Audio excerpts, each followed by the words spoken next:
The sky that day was draped in a gloomy, somber gray, as if foreboding the impending disasters about to crash down upon the once peaceful household. After a long day at the market diligently selling bundles of bamboo shoots and sweet, refreshing melons freshly harvested from the hillside farm, Lytutien returned home with smudge-stained hands, but a radiant smile always on her lips. She prepared everything herself, tidied up the porch, and while enjoying the tranquil rest after hours of hard labor, she planned to call her loved ones to share the small joys of her day. That serenity seemed poised to last through the night, until the sharp ring of a phone shattered the silent atmosphere. On the other end of the line, her mother's voice wavered in utmost panic. Jack's mother, a woman usually so resilient and hardworking, was now choking back tears, her voice broken, completely unable to maintain her composure. She had just received an urgent call from a worker at the construction site. The frantic worker reported that Jack had just been involved in an extremely severe accident. No one had time to discern whether it was a horrific traffic collision on his way or a freak landslide at the construction site where he worked.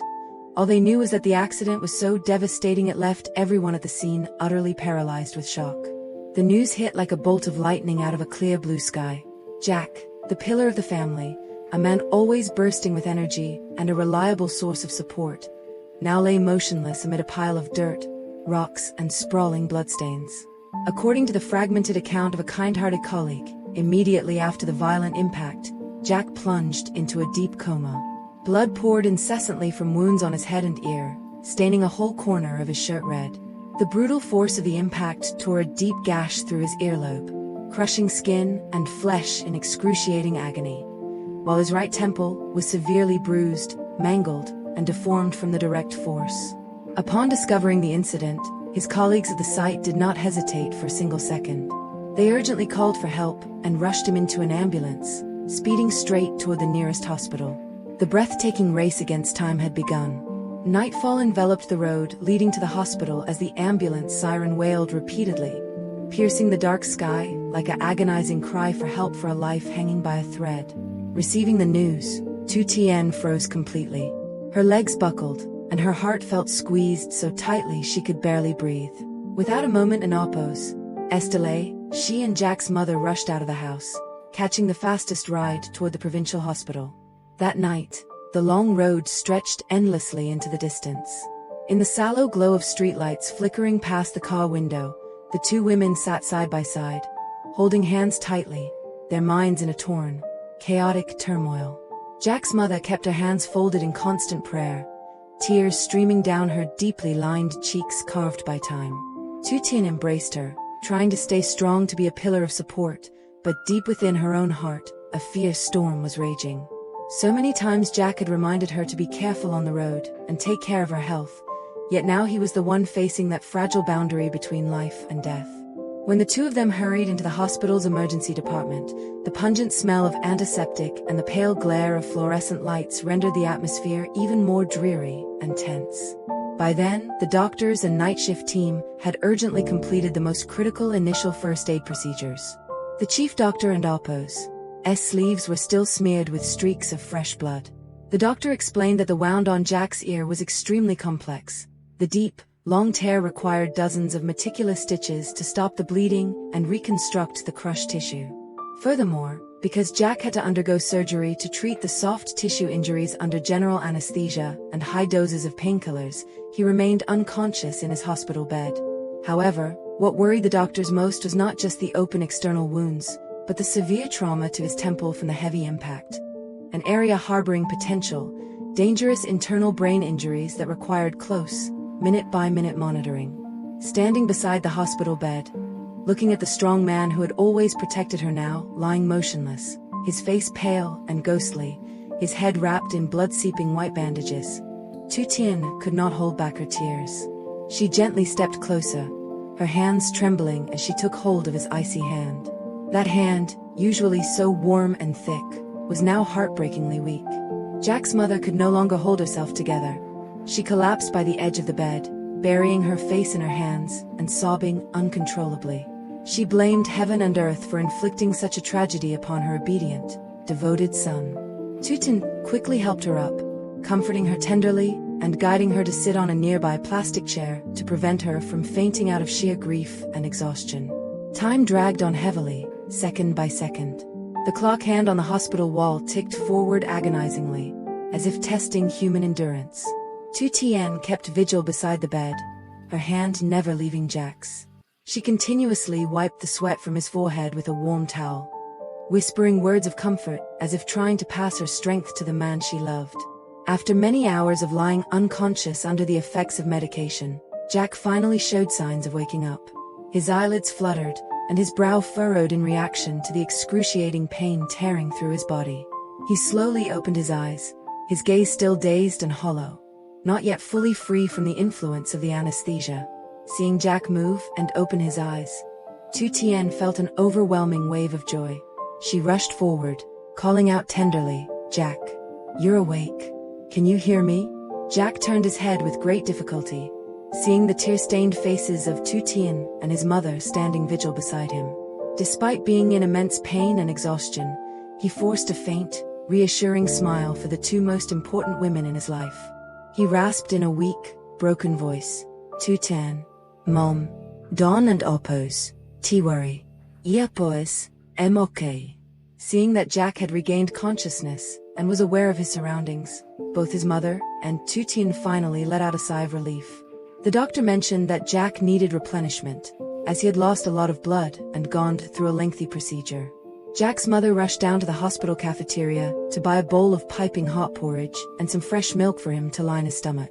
When she brought the porridge up, seeing that Jack was still too weak to hold a spoon himself, Lytutien gently propped him up against the pillows.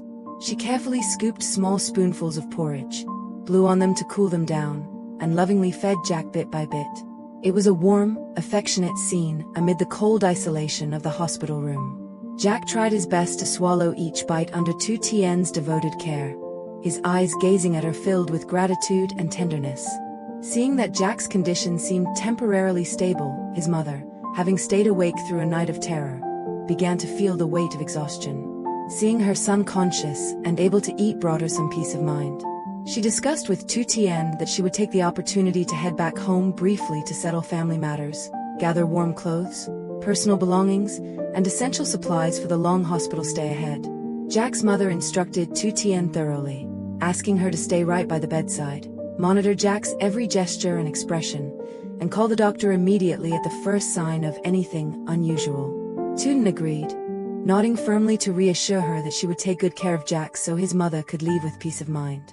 After Jack's mother left the room, the space returned to its quiet calm.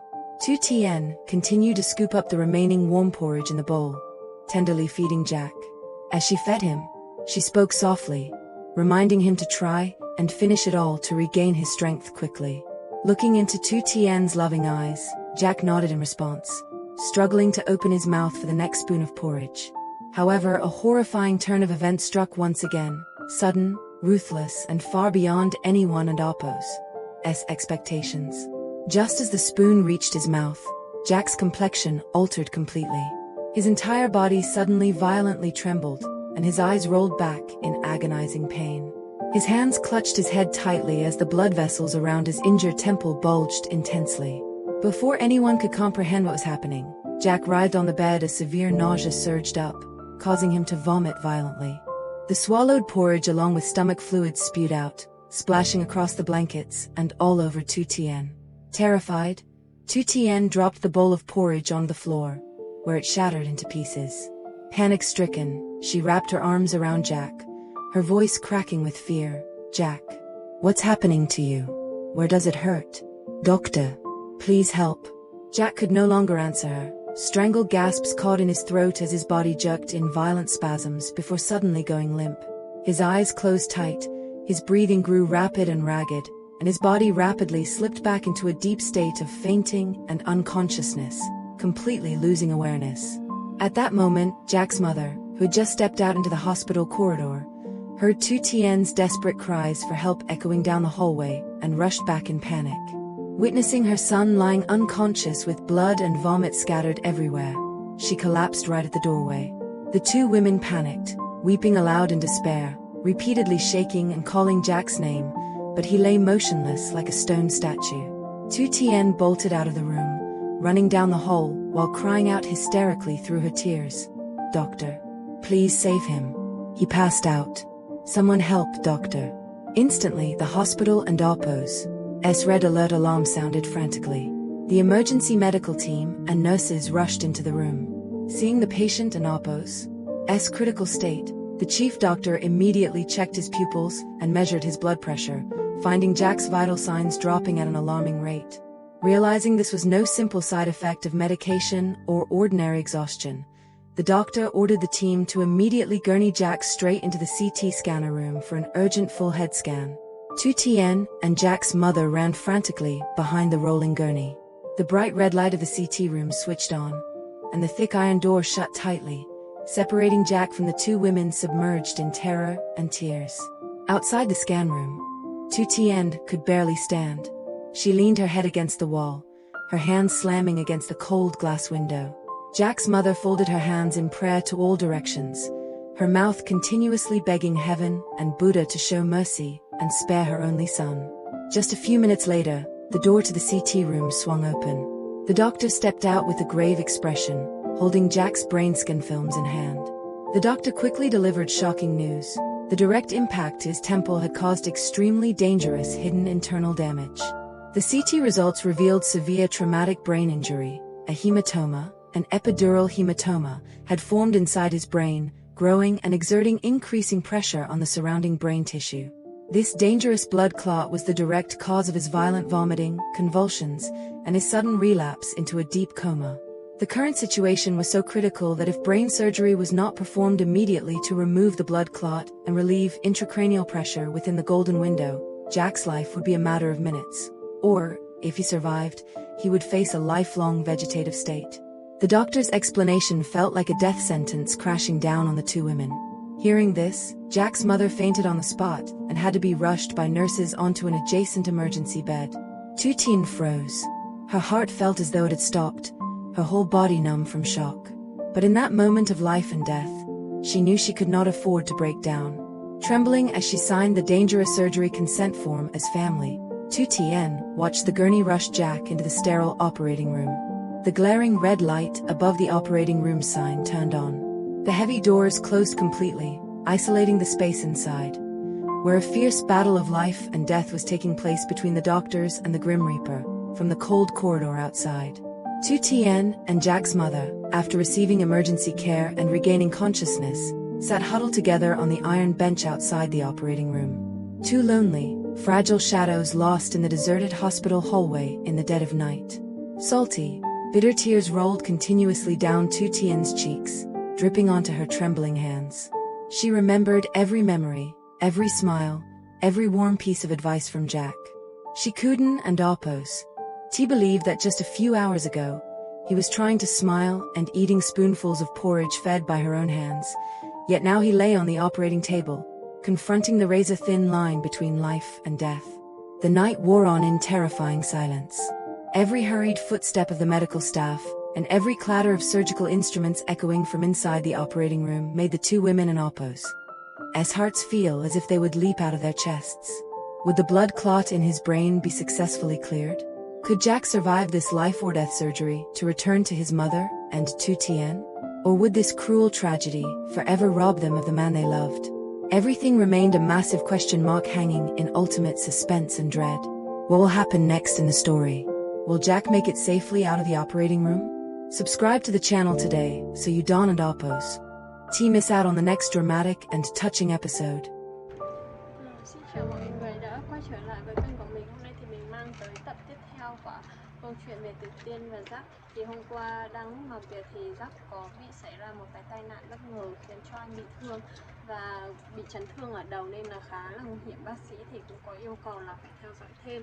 Tuy nhiên thì anh bảo là anh không sao, nhưng mà chỉ một lúc sau thì các biến chứng nó đã xảy ra. Khi ăn uống thì Jack bắt đầu nôn ói và rơi vào hôn mê. Các bác sĩ đã đưa vào chụp MRI thì đã phát hiện ra có một cục máu đông mới hình thành ở trong đầu của anh.